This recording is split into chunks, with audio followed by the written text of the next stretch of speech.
So thank you very much for coming to Melbourne Conversations tonight to discuss the topic Adapt, Survive, Thrive, creating livable, resilient cities. I would like to pay my own respects to the traditional owners of the land, peoples of the Coenen Nation, their elders past, present, and any who are here today.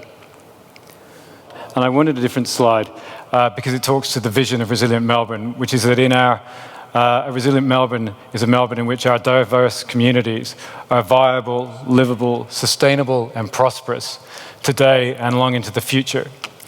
And I want to align that with my acknowledgement of the traditional owners, because I believe that the ultimate test of whether or not we are achieving those ambitions lie with our First Peoples and the extent to which they feel that they reflect their lives within and as a central point within our community.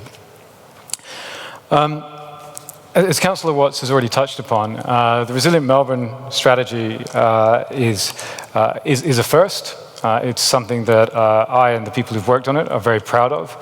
And so I would like to, as well as acknowledging traditional owners, any elected officials that are here today, I'd like to acknowledge a great many of you who have also been involved in this work.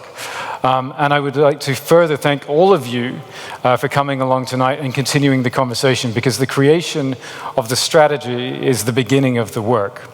And really, this work ultimately has to be recognized, owned, and taken forward by the 4.5 million and growing people of Melbourne. And so that is you. So again, my acknowledgement and my thanks to you, and I hope that tonight isn't just part of Melbourne Conversations, but is profoundly part of taking forward these steps together. On the conversations, let me introduce our panel. We have a fabulous panel, and it hasn't, there is a theme that we haven't explained to people, so I will do that now. In terms of the panelists, every single one of them has played or is playing a profound role in the Resilient Melbourne work. So I'll introduce them personally in a second. But if it weren't for Michael Berkowitz and 100 Resilient Cities, we would not have done this work in Melbourne, which is not, let's be clear, there was much work going on around building resilience that has gone on for many years, but we have never framed it in this way and brought it together in this way. So Michael and 100 Resilient Cities are key. Lara, Poloni, and AECOM, it was working closely with the AECOM team that allowed us to take a global idea being led through 100 Resilient Cities and really make it relevant. They were fundamentally a part of a team.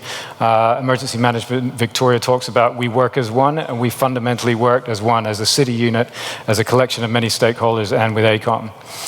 Owen has contributed in many ways along the way, and is also a fabulous contributor in helping to actually deliver some of the actions that are listed within the strategy. And the final piece in this particular puzzle is Lars Coenen, who is the inaugural chair in Resilient Cities to begin early next year at the University of Melbourne. And Lars's role is really to be part of embedding resilience within the ways that institutions, organizations across Melbourne work, and to help us really make rigorous the work and profound understanding of what we do. So that's why the panel is as the panel is, but that doesn't tell you who they are. Now, the nice thing about having really successful and accomplished people on the panel is you don't need me to read out their bios, because if you really want to look it up, you can go to Google. So maybe what I'll do is just take a second to tell you something that you may not know about them. And I think, again, there is a theme to this. And the theme is people who really are living out what they believe in through their everyday lives. I think I'll start with Lara. So Lara, Chief Executive of AECOM and New Zealand. And actually what became clear is how deeply passionate she is about Melbourne. And for Lara, what many of you will not know until this moment, so you heard it here first, Lara's real ambition was not to lead a major engineering company, it was to be a professional tennis player. But where there is that theme is she really highlighted how Melbourne as the home of the Australian Open and so forth is really dear to her heart. And alongside that love of tennis is also a love of the food culture that we have here and so forth. So you bring those two together, profoundly Melbourne. Now, Lars is just arriving in Melbourne, and he is a specialist in sustainable transitions. He's trying to embed that into what he brings here in his own life. So he is exploring, as he brings his young family here, life without a car. How does life with a 9-month-old and no car go? Lars will tell us. And cycling is, maybe one way that Lars will try this. Michael Berkowitz is a passionate cyclist, so much so we've recently discovered that he collects his Christmas tree by bike. That's commitment. And if you talk about commitment and really living beliefs, I think Jan Owen, to cap this off, as the head of, or the chief executive of the Foundation for Young Australians, she's also a foster parent. And her foster child was recently named as the Young Australian of the Year. So when it comes to demonstrating and really believing and making it work in the lives of others, I don't think it'd be hard to top that one. So on that note, would you please, that is our panel overall. We will switch, once Michael has given his keynote, to the panel discussion. As I say, prepare your questions. But for now, would you please give a very warm welcome to Michael Berkowitz from 100 Resilient Cities. Again, my name is Michael Berkowitz. I'm the president of 100 Resilient Cities. And you saw the video going earlier. We're an organization, as you might have guessed from our name, working in 100 cities around the world. We do 4 things with those cities: help them hire chief resilience officers like Toby. We help them create resilience strategies. Once they identify what they want to do, we crowd in partners and resources in the form of a platform of best-in-class technical experts, funding, technology, so that they can execute on their strategies, and we, fourth, put them together in a peer-to-peer network. But that really is all I'm going to say about the organization itself. Really what I want to talk to you a little bit about is what this concept of urban resilience is, and give you some concrete examples of how cities are innovating to make themselves more resilient and what those challenges are. So I'm going to spend the next 15 or 20 minutes talking about that. And the idea of urban resilience is important, I think, to me and to cities, because cities have a very poor track record of predicting what next they're going to face. So if they knew what they were going to face, it would be a very simple risk management exercise. But cities don't get it right often, and that's because the world is complex and the world is changing. And I'll give you an example of one of our cities in Paris, France. Paris applied to our program in 2014 on the back of an environmental agenda. They wanted to talk about urban heat island and river flooding and air pollution. And you can see Paris has lots of air pollution, so that's a real thing. But then 2015 happened, and you had 2 terrorist attacks and a refugee crisis. And all of a sudden there was a need to have a conversation about what it meant to be Parisian, to be French, to be European, and what the integration of those people into French society, into Paris, how that was playing out. And so to come back to urban resilience, this is chapter and verse, but very simply, urban resilience is about a city's ability to survive disaster. But don't just think about it as the sudden disasters, the earthquake, the hurricane, the typhoons, the coastal lows, the bushfires, terrorist attacks. Think about it also as the long-term slow burn disasters, things we call chronic stresses. Think long-term food, water, and energy shortage. Think high levels of crime and violence. We have several cities in our network that either have been dealing with or are currently dealing with decades-long murder epidemics and crime waves. Think about it as shifting macroeconomic trends that disadvantage cities. So Detroit, Michigan in the United States, overexposed to a single industry, the American automobile industry. That industry became less and less competitive, and it had existential impacts for the city of Detroit. They actually started demapping some of the center city so they didn't have to provide utilities and public safety coverage and so on.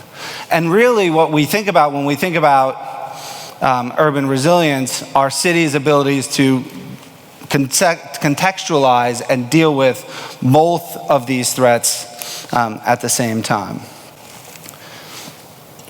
And let's think about what it is that makes a city able to deal with that wide range of threats, both the acute shocks and the chronic stresses. Of course, it's good emergency management and public health. That's essential. But it's community cohesion, where you have strong institutions that people trust, where neighbors check on neighbors.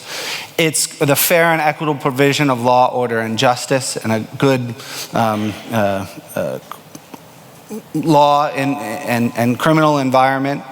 It's solid protection of infrastructure, both the built environment as well as the natural environment.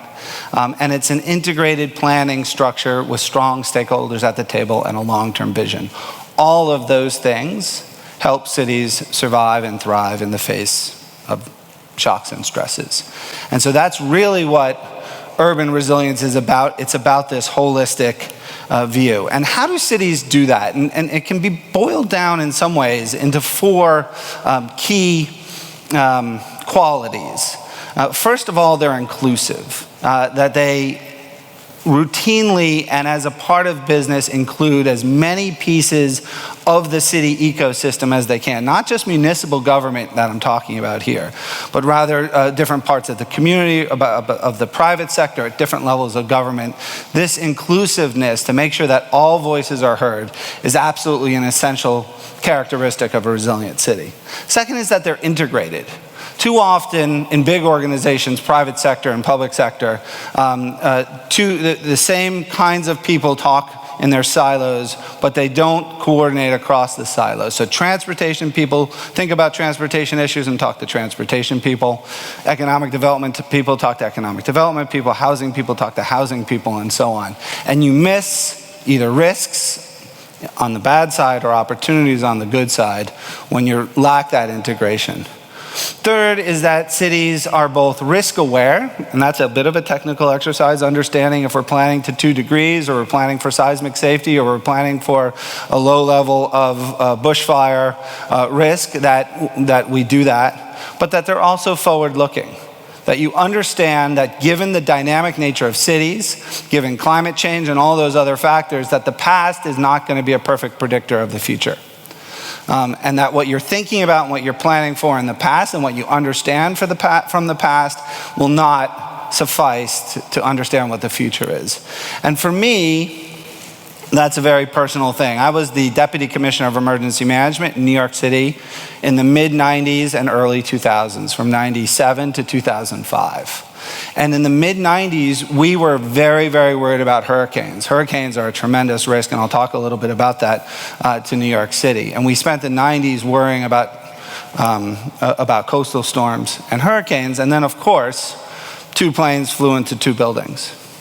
And then you had anthrax attacks, and then you had the crash of American Air 587 in Queens, and then you had the Great Northeast Blackout, and then you had the 14th Street steam and explosion and blackout. And then you had the financial crisis of 2008, and only after that did you have Hurricane Sandy. And so that gives you a sense that cities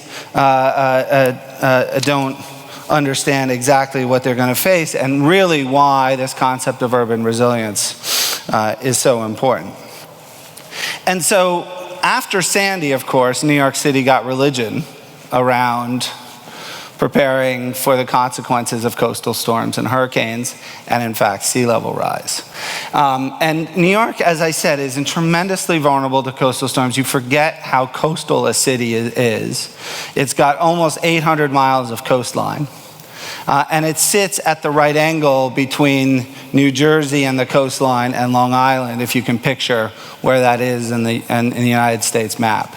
And that causes this tremendous piling of water into the New York harbor and exposing this area, some of the world's, if not the world's, most valuable real estate, to the effects of climate change and storm surge and hurricanes. And so New York has spent some time in a partnership with the Rockefeller Foundation and the federal government, namely the Department of Housing and Urban Development. New York spent some time thinking about how to address this challenge and designing for it. And I'm going to tell you that story because I think it illustrates what the opportunities are to think about our interventions and our challenges in new and innovative ways. Now, climate change and storm surge are not the only things that are facing New York, as I don't need to remind you, but just to give you a smattering of some of the other things that are going on, we've got community cohesion issues and the whole Black Lives Matter and a lack of trust of people in certain communities in the police and other institutions. We have public health and an obesity epidemic. We have affordable housing. We have biodiversity. We have the urban heat island effect. We have lots and lots of challenges that are threatening and weakening New York and eroding our ability to recover, respond to both the shocks and the stresses. And so I give you a little bit of let me back up. So this is a piece of road,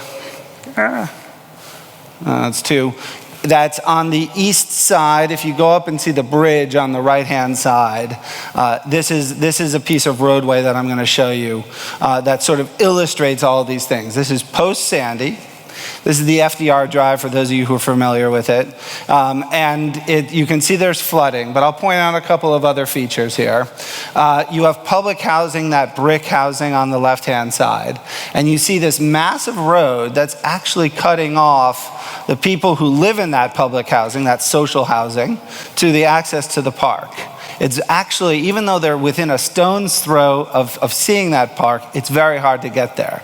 They have to walk up a very narrow, if they're going to walk it, and there are other ways to get there, but if they're going to walk it, they have to walk up a very narrow flight of stairs over a kind of scary pedestrian bridge and down the other side.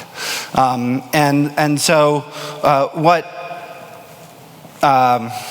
what New York City and the Feds and Rockefeller did was think about ways in which we could address all of these shocks and stresses together. And what we did is we ran something called Rebuild by Design. It's an inclusive, community-driven, design-led process over about a year or 15 months that brought in some of the world's top designers, but also engaged the community in an ongoing way to understand what were some challenge and what were some solutions that could address this. And you see there are many, many shots here, but this is one engaging young children in imagining what their future would look like. And what we came up with, what the designers came up with and the citizens came up with, was something called the Big U. Big is actually a reference to Bjarke Ingels' group, the Danish architect who sort of led this process. And it's a series of green infrastructure that will ring Lower Manhattan and protect it from 2 degrees temperature and the associated sea level rise and the storms that are on top of that. And I want to point out that this is relatively new stuff in the thinking of cities. Cities would normally approach this problem as an engineering one. How high do we have to make the wall in order to protect all that valuable real estate on the other side of it? And let's talk about that. And what this represents is the beginning of a shift in thinking. You can see as you go up, the public housing, the public housing up on the other side of the highway. And you can see that what happens, what the designers have envisioned is the land would be raised and elevated so that actually it gets to the top of the highway. And what that allows the city to do is to lay pedestrian bridges basically at grade. Nice, wide, generous pedestrian bridges over that highway connecting the public housing to the park in a new and much more accessible way. So that's one thing. Second is that it starts to solve for some of the biodiversity and some of the rainfall flooding that plagues this area. So you plant it in different ways with different species. You create a much more accessible and attractive park for people to exercise in. And now that you have large pedestrian entrances to that park, people can actually access it in a real way and start to really use it. And so, if you build it in this way, what you do is you start to address obesity and public health issues and biodiversity, and you plant trees and you start to deal with some of the urban heat island impacts from climate change, and you protect yourself from storm surge and sea level. The other thing that often happens when you start to build infrastructure, green or otherwise, but particularly gray infrastructure, is that it becomes a barrier, and it becomes places where that separate people. One of the interesting features here is that the designers imagined public art on the you can see it up on the ceiling there of the walkway to make it an attractive space for people to congregate and for artists and others to display their work. But what that is a flip down storm barrier, so that at times you may actually need to keep the water out in very serious ways, and this is what would happen. It's a great example of art protecting us from ourselves or something. Now, what's interesting is that when you engage the community in this different way, sometimes you get to solutions that, if you were just looking at it from a technical perspective, don't necessarily are suboptimal. But because you've engaged the community, actually the process is probably more valuable than the ultimate solution you got to. And so this is a drawing of that same stretch. It envisions burying the road, and that was eliminated because I think it was too expensive. So there are things that wouldn't happen. But I also want to use this slide to talk about another solution that was discarded. And that is that you see those buildings. Each of those buildings has apartments all the way from the top floor to the ground floor. And there's no communal space. And what the designers envisioned was you could build those buildings, you could retrofit those buildings so that they could have wet feet. They could sustain flooding at the ground floor. And what you could do is move people out of those ground floor apartments and put community centers there. So you would generate community cohesion, you would reduce the risk to those facilities, and what you would do is build another tower to house all of the ground floor residents of these public housing. And the community didn't trust the government to follow through on that process. Once they thought they were out of their ground floor apartments, they didn't think they'd ever get back in.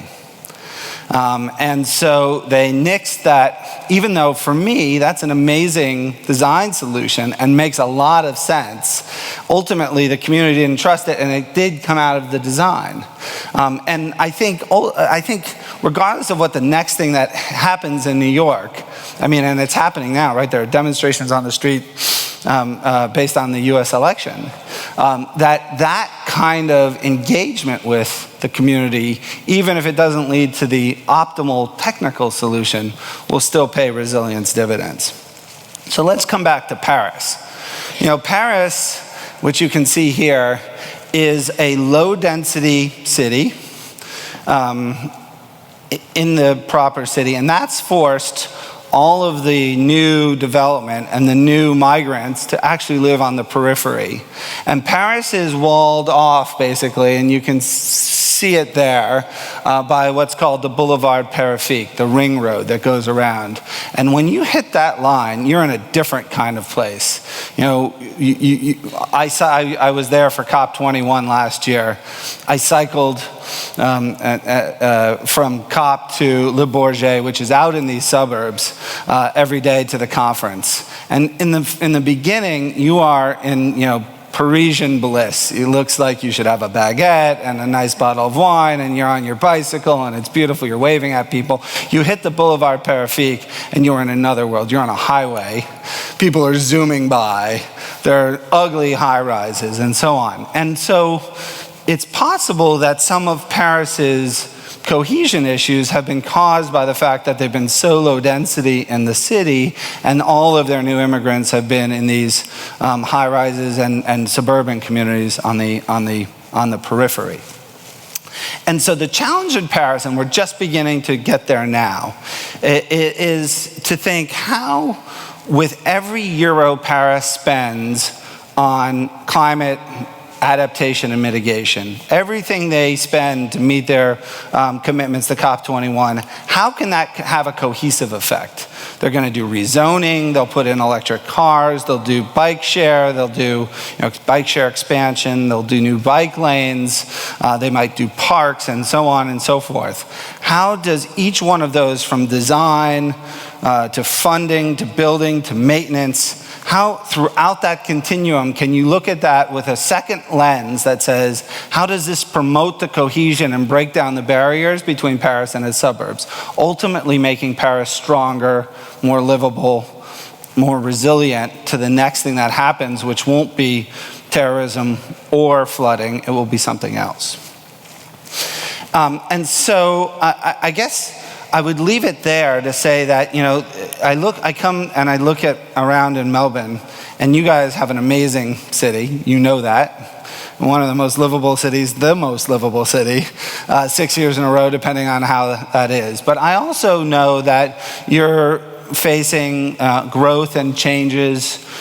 You may double the city over this course of this next generation. That will come with accompanying infrastructure and so on. And so I think the challenge for you all is to understand how, throughout all that change, all that building, can you continue to do it in inclusive, integrated, forward-looking, and risk-aware ways. Because if you do that, then you will double the value of your investment, and you will continue to keep this an amazing place. If you don't, the chances that infrastructure building and new populations and changing demographics will begin to hurt the resilience of this amazing city are out there. And so I think that's the challenge going forward, and I would thank you very much.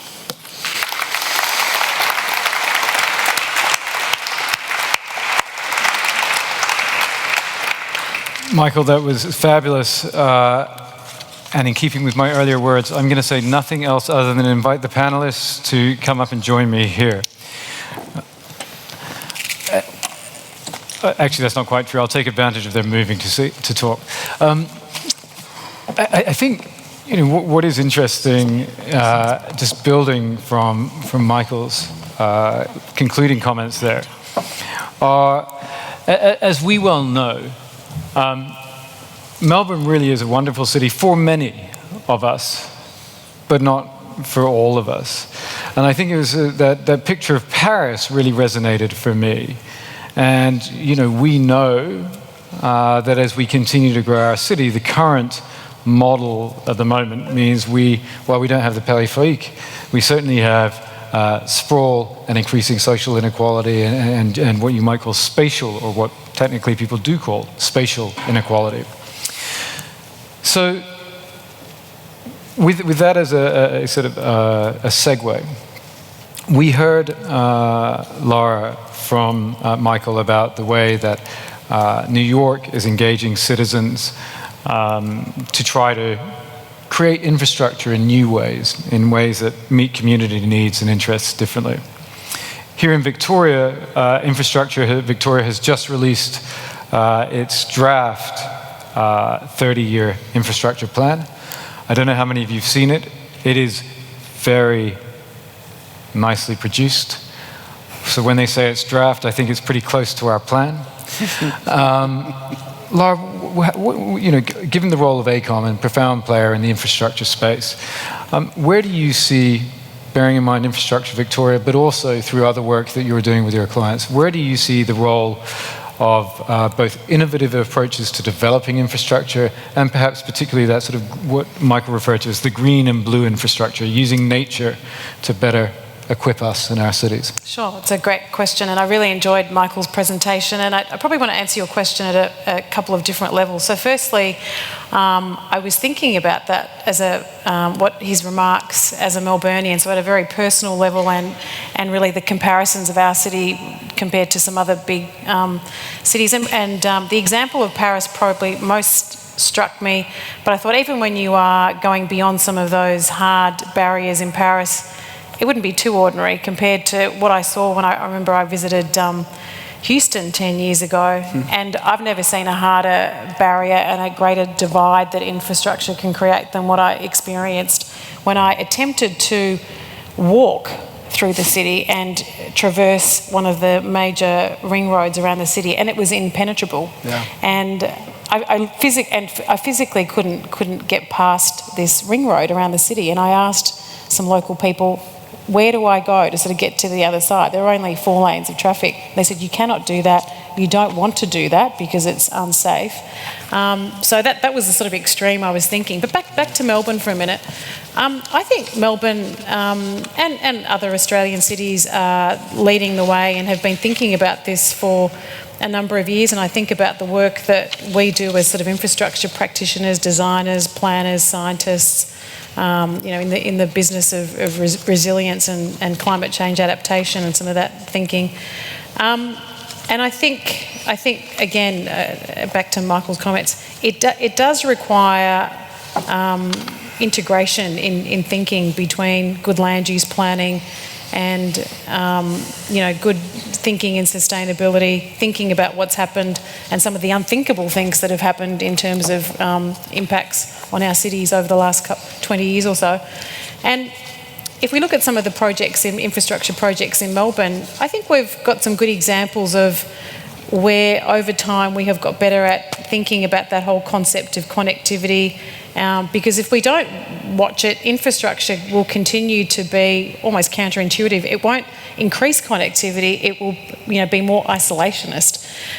Poorly planned infrastructure can do that. But we have many examples, I think, of roads in Melbourne, for example, where the planning, the proponents of these projects, whether it's the state government or other agencies, have proactively over time got better at engaging with the local community to think about the placemaking opportunities, think about some of those opportunities for people to sort of walk and connect and traverse some of these key pieces of infrastructure. I think the community expects it now. I think that's. And if we look ahead to where we are now in terms of the Infrastructure Victoria strategy, which I understand is officially going to be released the first week of December, but there are obviously drafts in circulation. That's a bit of a landmark document too, because it does increasingly talk about the whole concept of grey infrastructure and blue-green infrastructure. And for so long we have just talked about the hard physical assets of infrastructure, and we haven't understood that in order for cities to be successful and for these pieces of infrastructure to stand the test of time and truly connect communities, we have to think about the blue-green sort of interfaces as well that help them function.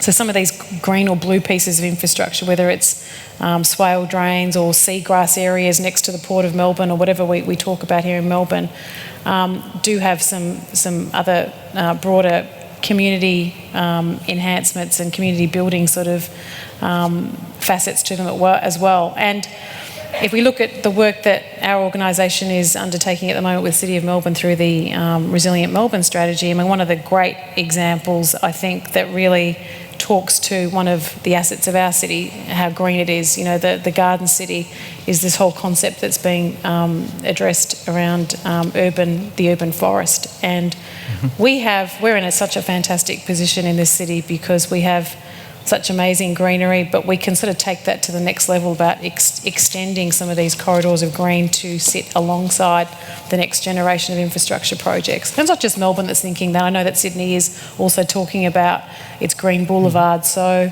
I think we can really, as a city, play a real leadership role. On that point, though, about the human element, Jan, Michael showed that lovely picture of the children drawing the waves, looking on to, I assume, the Hudson River. Anyway, one of New York's rivers. What is the role that you see of young people in particular in this resilience building work? Thanks, Toby, and thanks, Michael, also for your talk and amidst your kind of pain that you're feeling at the moment. I think there's a couple of things that I think about this whole city piece, and particularly in Australia, where we genuinely do have these beautiful cities, and Melbourne is obviously no exception, but I have a really different view about it. I don't think that we capitalise anything like to the extent that we could with what we have. I mean, we have this infrastructure, we have this greenery, and I remember one of your countrymen who came here and said, Australia might have some of actually the dumbest, not the smartest cities in the world because you don't join up your infrastructure. It's all kind of sits there and it looks beautiful and it looks great and you can point to it, but it's actually not really smartly and effectively joined up. And the things that we're looking at and seeing that young people are interested are threefold. Number one, urbanisation, and young people are still pouring into cities across this country, whether it's into big regional centres or into city centres like here. And the trends that we're seeing that they're really interested in are driven by some classic issues like affordability, but are also driven by some values. So the idea of new projects like Nightingale, where you're kind of giving away your laundry space so that you can share it and have a better place and set up a very different kind of living environment, seems to me to be the sort of things that young people are voting with their feet with. Things like Basecamp that Al Jeffrey's setting up, which is co-working, co-living, co-everything, Airbnb meets co-working meets get your own place, seem to me to speak a lot to this desire to cohabitate, co-work, co. And it's the actual opposite of what we've got in cities, which is this fragmentation and this sense that we're all separate because we're all digital, and all we see are young people trying to join up and find people to belong to and find places to belong to. The other thing that's driving cities all over the world now is entrepreneurship and economic development, and that's a real resilience, I think, that resilience that you could be economically driven and stable and actually have such a brilliant infrastructure that you could service yourself and be not off the grid, which is another way of being independent and autonomous, but actually through your entrepreneurship and through the way that people are doing business together, really grow a new kind of level of independence and autonomy, but also connectivity in a city. And young people are driving entrepreneurship. But we've got all these facets in Melbourne. We're not joining them up, actually, I don't think. And we also forget, and Jackie, who is here, the councillor, is in charge of Knowledge Week, and I think all the time about the fact that in essence we are almost like a university city. We have RMIT, which is a university built into our city. Every second building in this city seems to be owned by RMIT or University of Melbourne. We've got to give credit to your university, seeing you're on the panel. But, we have tens and thousands of university students who come to us from all over the region particularly. And the saddest and most distressing thing that I've heard is from parents and from those students saying they came to Australia, they had the experience, but they missed the meaning. And I've literally heard parents say that their children came and went back without actually having met many Australians, having engaged in Australian community, and hadn't had the experience. They hadn't had the meaningful, connective experience of being in Australia. They studied, they came, they saw, they went.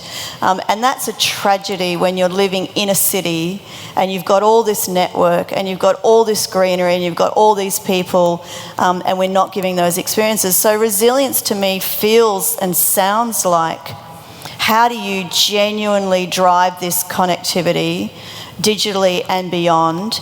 How do you build places and spaces where people want to live and work together and they want to do that more? And then thirdly, how do you fuel an economic model that actually has people consciously and explicitly being entrepreneurial and finding different ways of working together? And of course, underpinning all that is decision making and how we engage people. And there's a lot of incredible models around that around the world, and in Melbourne we've got some of those as well. But I really look forward to young people who are now 2/3 of city populations really driving and getting the opportunity, being given the opportunity to experiment actually and do some quite different things as young urban innovators. You know, I'm really happy to give over the keys to the city. I don't run it, so I can say that. Yeah. But you know, I want to see the keys of the city given across to see some really brilliant experiments by young people led around some of these things. Just to build on that, it's interesting when you start to marry a couple of those objectives together.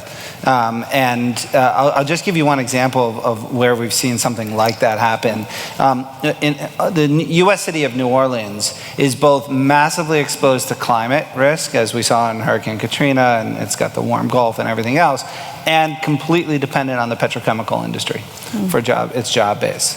And so one of the things that they outlined in their resilience strategy and they're working on now is, what if they could begin to solve their water management problems through creative green infrastructure and this innovative water management approach, and we could talk more about that, where cities are trying to re-architect themselves from being like a funnel to being like a sponge. There's a whole work behind that. And at the same time pivot their economies so that they start to export that to other cities around the world and wean themselves off of the petrochemical job base. And so that's where you could see, you know, the objectives that you described marrying with something else that is also plaguing Melbourne, so that you could solve a couple of those issues at once and really be catalytic in that way. Joining ideas. Yeah. Lars, I think what Jan just laid out, what she described as the co, and young people coming together, trying to get different things out of cities, making better use of what we have and so forth. You know, a neat encapsulation of that might be talking about sustainable transitions. And the reason we've collectively between the City of Melbourne and the University of Melbourne, the reason that Lars was successful in being appointed is because he really is a world leader in thinking about sustainable transitions. So, having teed you up like that, no pressure. But what are you seeing from your studies around the world and so forth that sort of tie together what Lara was talking about in terms of, you know, there really is an interest in different types of infrastructure through to the social and piece. Any observations from you? Sure. So, I mean, I'm coming from an innovation studies background, and so to go back to Michael's illustration of what happened in New York, and he said, you know, the initial response would have been an engineering response. We just, you know, construct better sort of water protection. But we know that, you know, that's probably a very short-term sort of solution. It sort of fixes the problem, but we'll run into problems along the line. And we see sort of that development happening also when we're thinking about innovation. I mean, innovation initially was very much associated with, you know, commercializing science, commercializing technology, but it has gone through a journey. And it has gone through a journey where it was going from commercializing science and technologies to sort of innovation is important for business. And, you know, we let, you know, the businesses solve these sort of challenges. But I think what New York really illustrates is that we're sort of in a third wave now of thinking about innovation, where we're also looking at communities, where we're looking at involving citizens together with engineers, together with businesses. And we're not only talking about technological innovations anymore, we're also talking about social innovations. And that sort of captures a more capacious understanding of innovation. And I think that capacious understanding of innovation is exactly what we need to deal with sort of the intricacies of resilience and building resilient cities. It's not just sort of a one-size-fits-all, let's engineer ourselves out of this problem.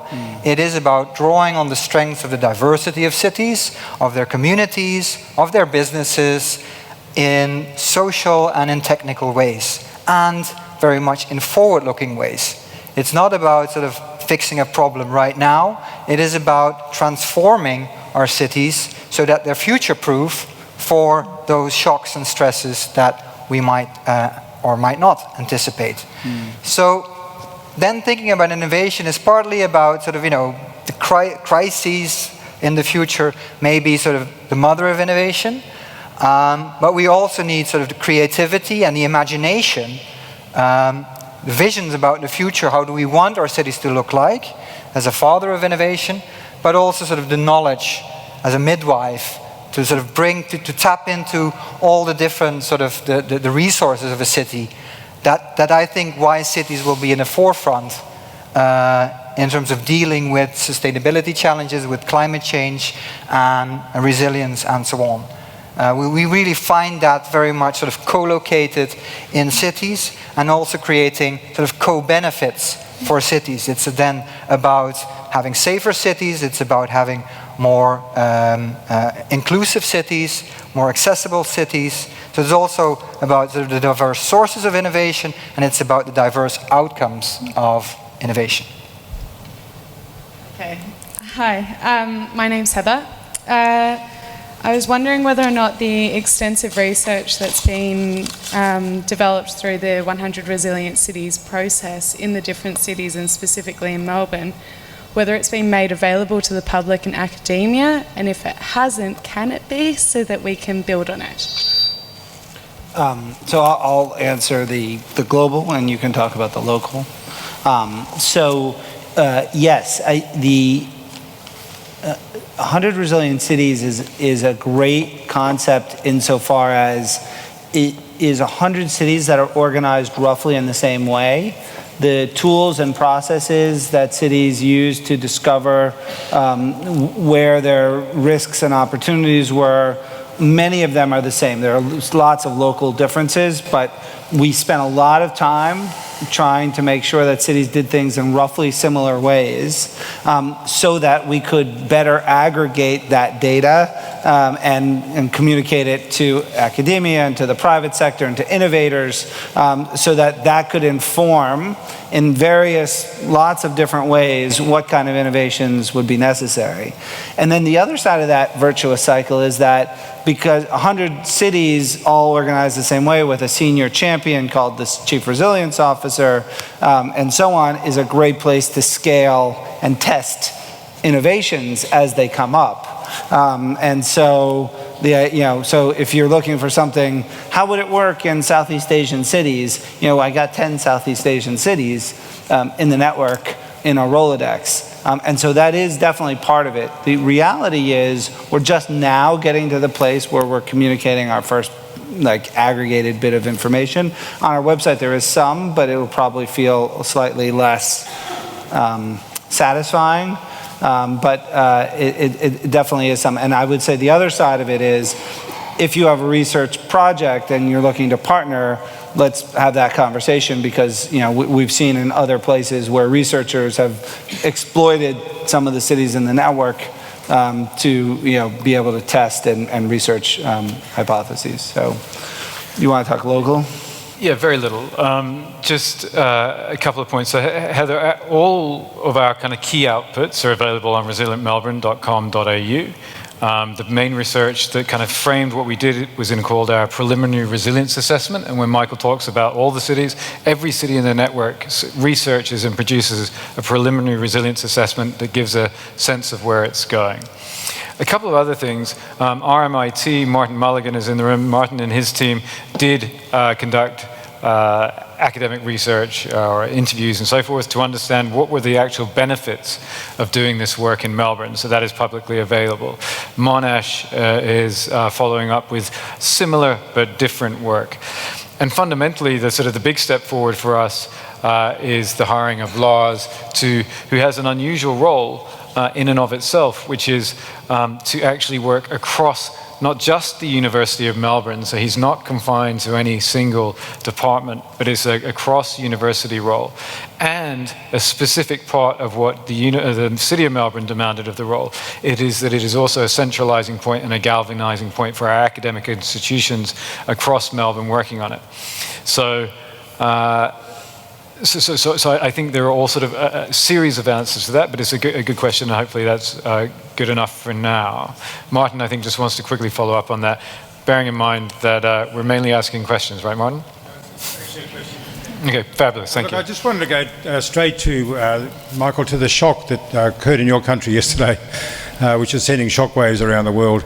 To some extent, I think you could say that's because the slow-burning crises that you've talked about just haven't been addressed. And that's where the anger's come from. My question is, when national governments reflect that and take a step back, frankly, from climate change and so on, what is the opportunity for cities to take up the leadership, or is that just wishful thinking? Is there a trend in the world now where cities have to take a leadership when national governments are frankly failing? Yeah. Cities, that's why working with cities is so inspiring and fun, is because cities are innovative and practical and frankly aren't bound by the partisan gridlock that sometimes national governments and the bureaucracy, there's a lot less bureaucracy. That's why cities are fun. The reality is that cities around the world operate in very different governance contexts. So there are places where cities are very strong. The US is actually one of those places, and Europe, cities are pretty strong as well. But there are places where cities are fragmented and weak, and you look at India, for example, almost all of the power rests at the state level. And sometimes that works well in Tamil Nadu in South India. Chennai and its state, Tamil Nadu, have a very close working relationship, and so that's a very harmonious thing. And the Gujarat, where the state where Modi came from, and its cities have a very good working relationship.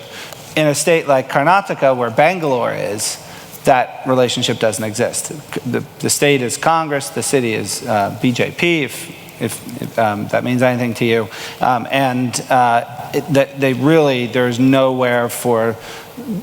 There's no opportunity for that kind of collaboration, and you can see Bangalore is collapsing on itself. So I do think that cities can do a lot and really push the needle even when the national governments are either indifferent or hostile. Toby reminded me when climate change was a no-no here, Melbourne passed the carbon neutrality and Sydney issued its 2030 sustainability plan. So there is definitely that opportunity, but it's great when if there's a state and city all align, that's when you can really make hay. I've got a question from here, please. G'day, how are you going? Food security is also a very essential part of resilience. And in Melbourne, the food belt around our city is being eaten into through urban sprawl. And the middle suburbs, the gardens of the middle suburbs, which could potentially be productive in the future as sources of food, are being lost to urban consolidation, partly to try and address urban sprawl. The high density that's going on in Melbourne is of a very low standard and in itself is not very resilient. So my question is we talk about the need for resilience, but don't we really need a fundamental paradigm shift away from the neoliberal approach to planning and development and to actually look at how we can create a whole new paradigm, because we're not going to be able to fix it under the current paradigm we're in. Thank you. There's a great... great question. Clearly a lot of enthusiasm for the question, but equally quite a complex question in that, and it may be that between the panel we can piece together a good answer, but it looks like, Lars, you're all set. So do you want to lead us off? Yeah. No, thank you. It was a very good question, but it's a question yet without an answer. But I guess the solution is still to be sought in cities.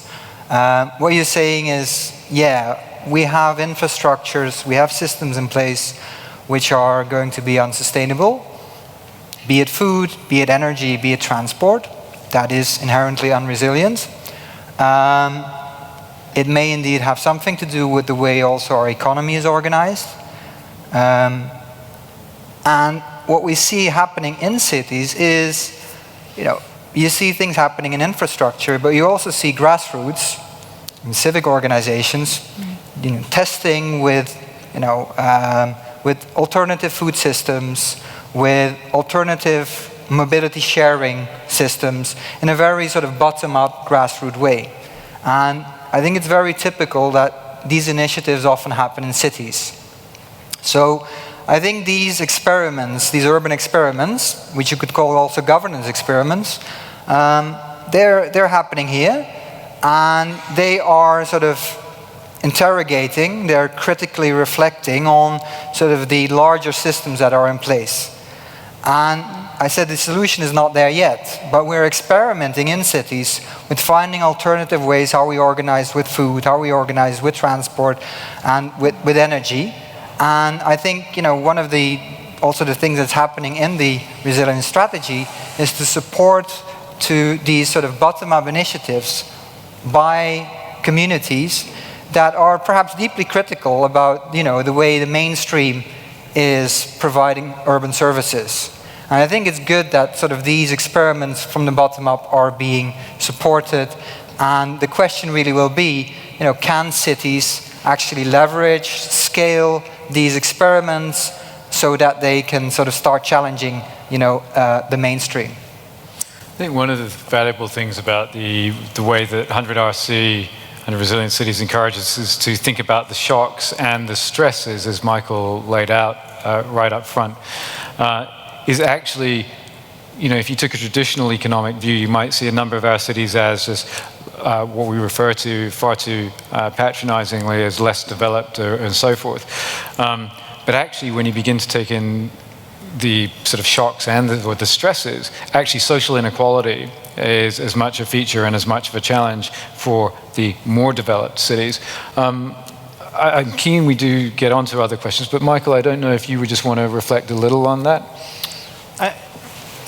You're right that there's a lot in that question, and I'll confess that I am more of evolution and less revolution, and it's reflected in the kind of program that we're running. We're not running revolution. We're going into existing power structures and mayors and paradigms. We had the luxury. We had 1,000 applicants for 100 spots over 3.5 years. And so we had the luxury, especially as we knew what we were looking for, to select innovative mayors who were committed to doing really good things in their cities. And so for me personally, I've been impressed with the progress that the cities in our network have been making. And so I feel incredibly optimistic about that, rather than thinking about completely chucking the whole neoliberal paradigm, as you mentioned, but I'm not discounting that either. Clearly there are places where things are broken and need to be radically fixed. But our perspective on it has been much more of the evolutionary kind rather than a revolutionary. Could I thank our next questioner for your patience in waiting there, please? Hello. I'm an architect. I was trained in Europe, but I've been practicing here for about 10 years. And I'm really interested about the kind of design versus policy strategy. And the example you show, Michael, in New York, where I think it was called Build by Design.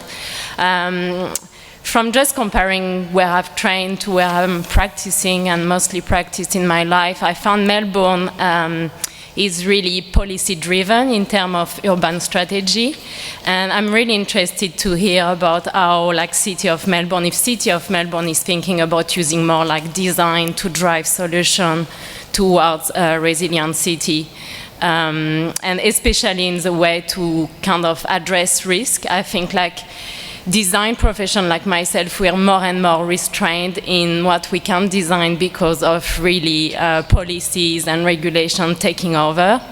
So I'm just interested about the place of design. So listen, so two things. I'm the only one here who's probably in a good position to talk from the City of Melbourne, and even in that case, I'm a peculiar beast in that I'm an employee of the City of Melbourne, but I wouldn't want to talk to the City of Melbourne specific bits on that, because my role is across metropolitan Melbourne to help all of us to do more things that get us into better places.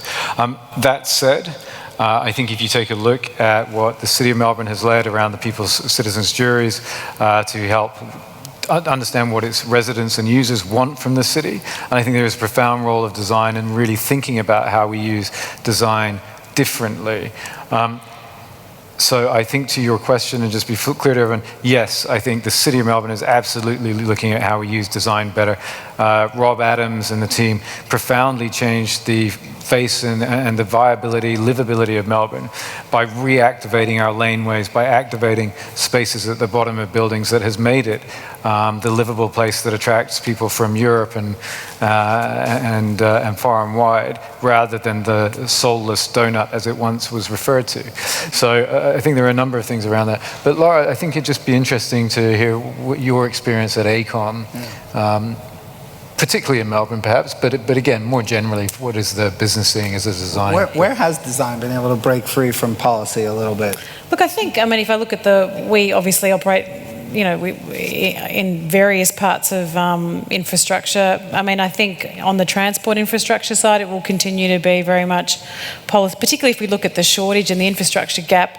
There is an increasing focus, if you look at, what Infrastructure Australia is talking about, which is greater prioritisation, stronger business cases tied to policy at the federal level, the state level. I think the creativity that we've seen has been much more in sort of some of the civic infrastructure. So, and we're not there. I mean, we don't use design competitions, for example, as much and engaging the community as other countries in the world do. That's my opinion, but I think it does vary, and the sort of opportunities for creativity and design-led solutions and broader community participation vary when you look at the different types of infrastructure. And then obviously taking that to another level, there's obviously in terms of other input, the role that the private sector plays in infrastructure through things like public-private partnerships, whether they're economic infrastructure or social. Yeah. So that's another dimension of that, where there's another perspective on what some of those outcomes should be and what the broader community benefits will be as well. Yeah. Toby, can I just say one quick thing related to that is that I didn't talk about it here, but as soon as we designed that feature, you had to give it to someone to actually build it.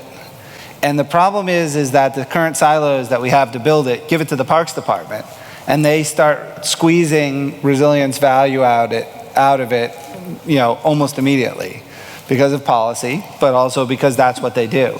And we haven't got there yet in New York, but what we've been hearing from in New Orleans is that some of the green infrastructure that they're putting, the bioswales and stuff like that, that's plantings and innovative use of greenery in order to soak up water. The Parks Department has been like going through with a mower and a weed whacker, because that's what they know how to do. And there isn't any guidance on actually how to maintain the green infrastructure. So we're better at designing it, and we're getting there on building it, but actually how do we maintain it is yet another challenge. So it's this interesting continuum of we're built to squeeze the resilience value, all this wonderful transversal innovative value out of it as soon as we actually design it. Yeah, so my counterpart in Sydney, Beck Dawson, Chief Resilience Officer in Sydney, picked up a nice phrase from dealing with a couple of ministers in New South Wales with Michael earlier this week, which is we're really good at silos of excellence, which I thought was a nice phrase. Hi, I'm Jerry. I'm with a group called Inner Melbourne Planning Alliance. I understand that you're more interested in influence rather than revolution, but I see this city at this point at a once-in-a-century position with a 9.6 billion at its disposal and 1.4 billion, and the two biggest concerns for this city is land use. 1.6 million houses are needed to accommodate the growing population. We probably could meet it with the empty apartments that we see in the inner urban area in the capital city zone. 80% of that housing is happening in the growth corridors to the northwest, to the southeast and to the west. They're not happening, 20% is happening in the infill inner city or middle ring suburbs.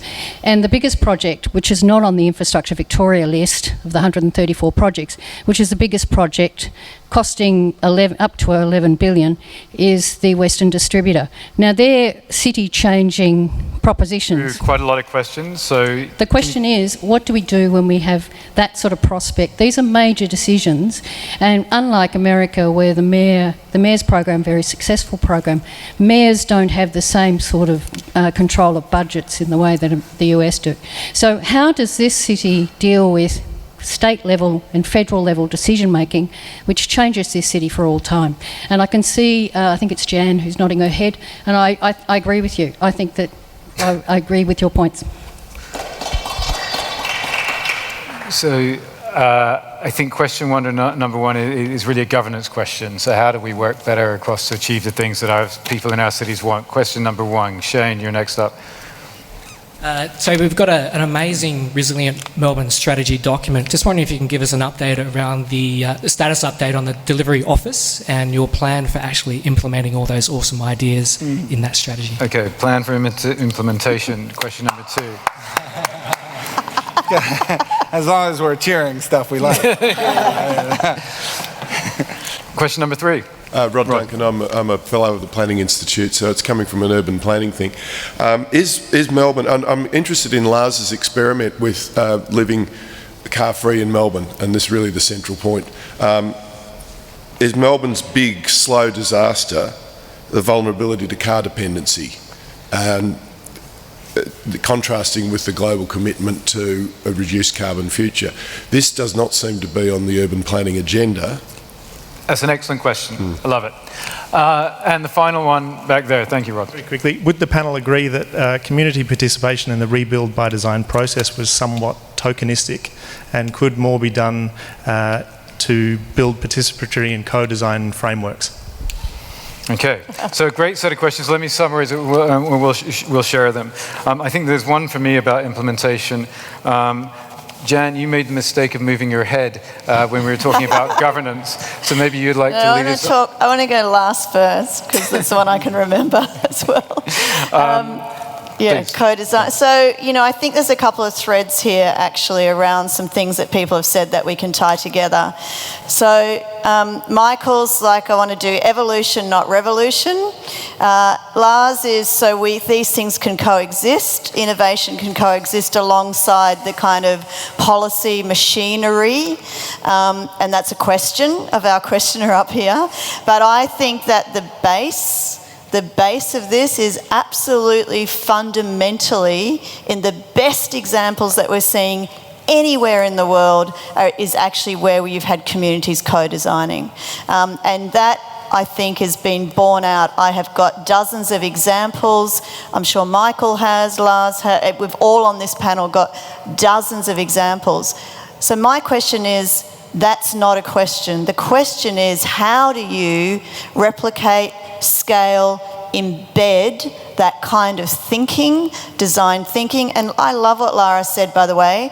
We are really bad on that kind of, it sounds weird because why would competitions actually work? But actually at one point in time in the evolution of all new ideas, a competition that amplifies, elevates, and then recognises and acknowledges innovation actually works. And we are lacking in that. We have some great, Design Australia is an awesome organisation. It tries to do a lot, but we have nothing like enough. And I would like to see City of Melbourne and some of the other cities actually start to think about, what do we want to privilege here around co-design and co-creation and processes and opportunities and experiences and really great experiments that are let to unleash in suburbs, and particularly whoever was talking about the new corridors, where there is a heap of really good examples, again, of little hubs that are going in even before the streets and the houses, so people know each other before they get the key for that house that's being built.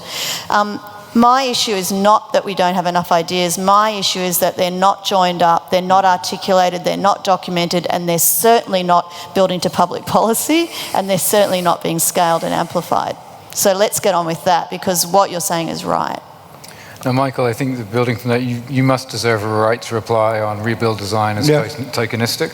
So I think the question was, is it tokenistic and could more be done? And I think the answers to that are no, it wasn't tokenistic. It was over 15 months. I showed one of 10 projects in the region, the communities were engaged multiple times over that time, and they were engaged with new kinds of design as the designers listened to the feedback and issued new kinds of design. So that wasn't tokenistic. More can certainly be done. And I do think that I see a lot of tokenistic engagement when I go around the world. We're very good at listening.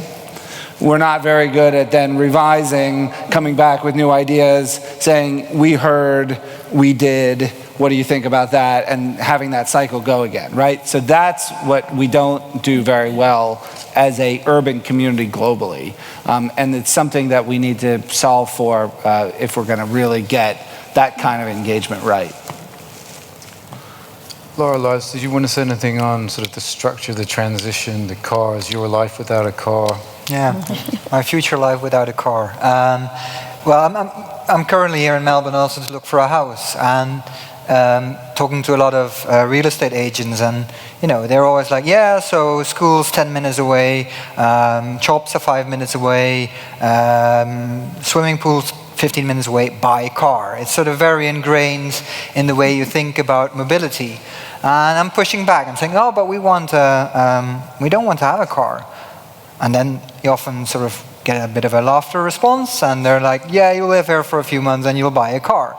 So, well, we'll see how that experiment is going to end. We're already decided that we'll probably have to bring some innovations from Europe to Melbourne to make it sort of happen with our little family. So we'll bring a cargo bike from Denmark, and that will probably sort of help us to go to the supermarket, to deliver our kids to school, and so on and so on. But then we're talking again about structure, because if you use Google Maps, you'll see that you can bicycle and get pretty sort of quickly everywhere in Melbourne. But the thing seems to be that I'm going to expose myself and my kids to a huge threat, a safety threat that, in terms of driving, in terms of road behavior, but also in terms of the infrastructure, it's not really sort of safe bicycling.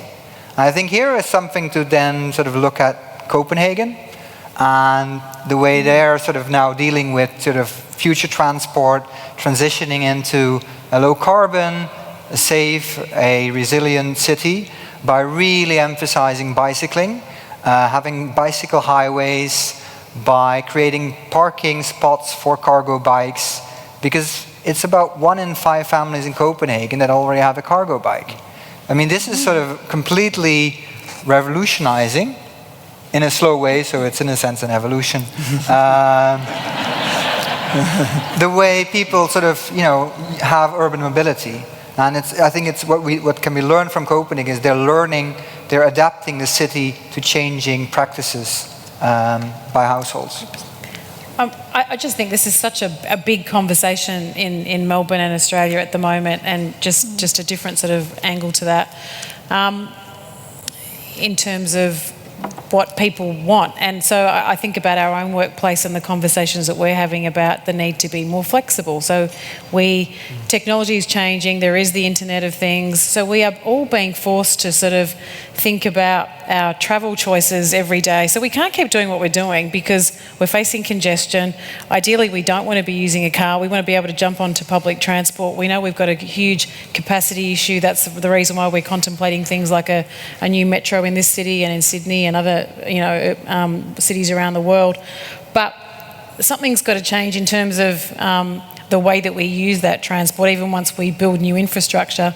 And I think the whole flexibility piece to this is really important. So we've got to look at, what happened, greater use of these pieces of, infrastructure in the off-peak period, and flexibility, and in conjunction with some other sort of interventions around congestion charging and other things. We've got to use what we already have better before we start to think about the next generation of big new infrastructure at the same time. So really changing behaviours and mindsets, and being more flexible about how we use what we've got. That's fabulous. I think, again, what a great collection of responses. Now, the word revolution's come up, so we don't have a revolution on our hands. It's time for us to wrap up. In answering Shane's question, which was essentially, Kent, what are you doing anyway? I will use this to make my concluding remarks, but what I will ask to do, so I will say nothing more beyond answering a couple of questions, trying to tie a couple of things together.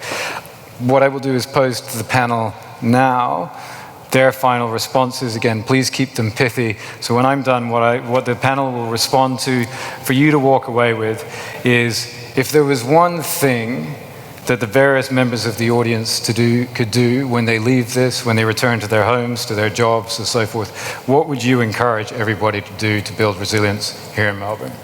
So that's the question that they will come to. Now, what am I doing?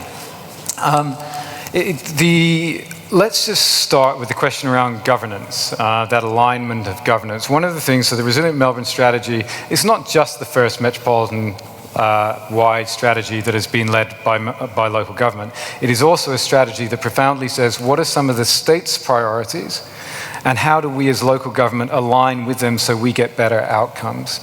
So that is already one way. And if you take something like Lara mentioned, the metropolitan urban forest, the federal government is talking about cooler, greener cities. They know that we want to do this. We have an opportunity in Melbourne to actually have the federal government go, oh wow, okay, and now we have a bit of an answer. So straight away we begin to see ways in which we can line up things that profoundly benefit, let's start with our communities, profoundly benefit our communities, but the ways that are relevant to local government, align with state and federal objectives. So I think already we're beginning to do that. Michael cheered the point about implementation, which you can read into that as you will. But I think that actually what we really are doing, thanks in part to 100RC and these resources that they are helping to bring, we have the Nature Conservancy has already hired the project manager to help us create the metropolitan urban forest. The comment came up around open innovation.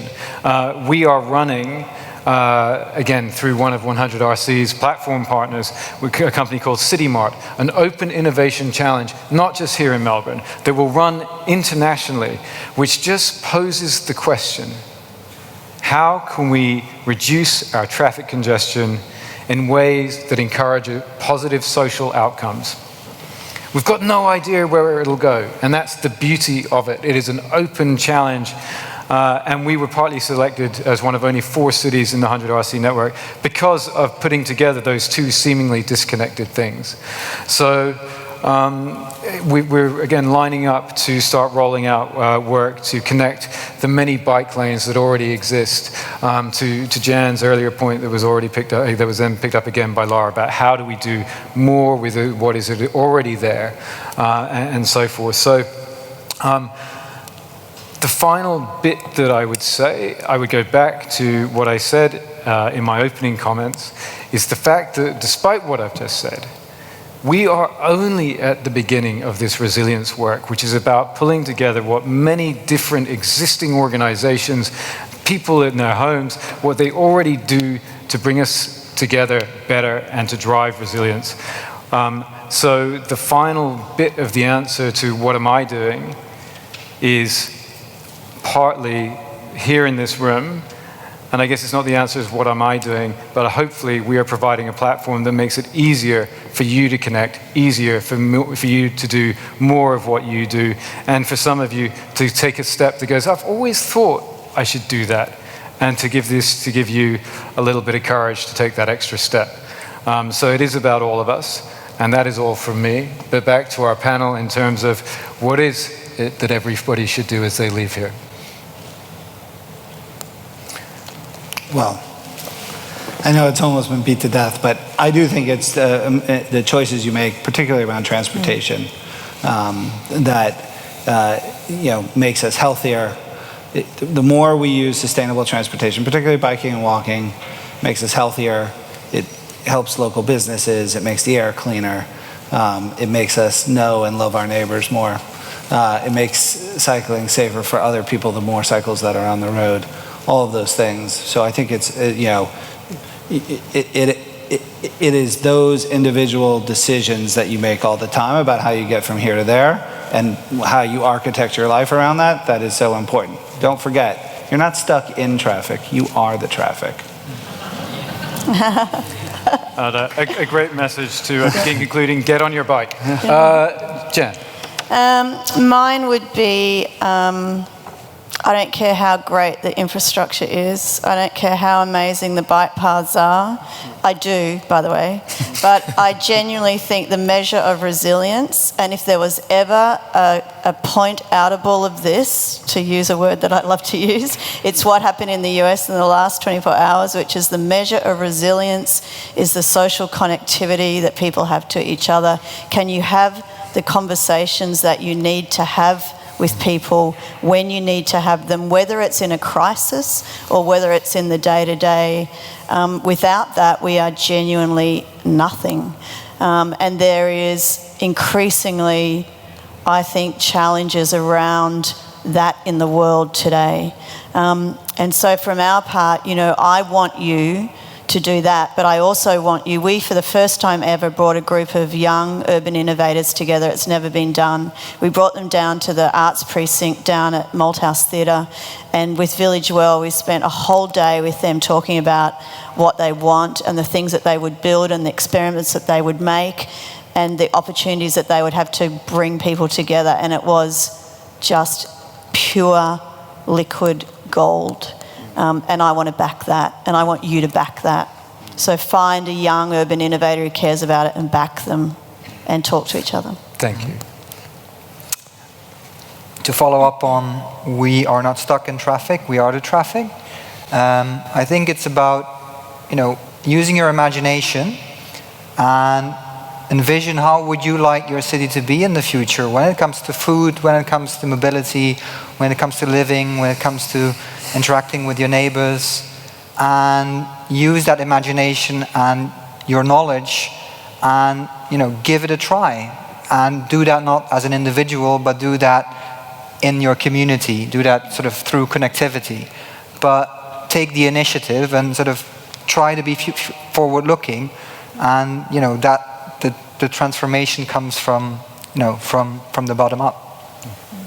I think it's all been said before, but pardon me. I think just in terms of just community starts, at your house, in your street. I received a flyer to our Christmas party in our little street just the other day, and it reminded me that other than a little wave to some of my neighbours and a little chat about something, I go for a whole year without talking to them. So I'm looking forward to the annual street Christmas party, and I've got to try harder to sort of, have more conversations throughout the year rather than just waiting for the end of the year and a few drinks.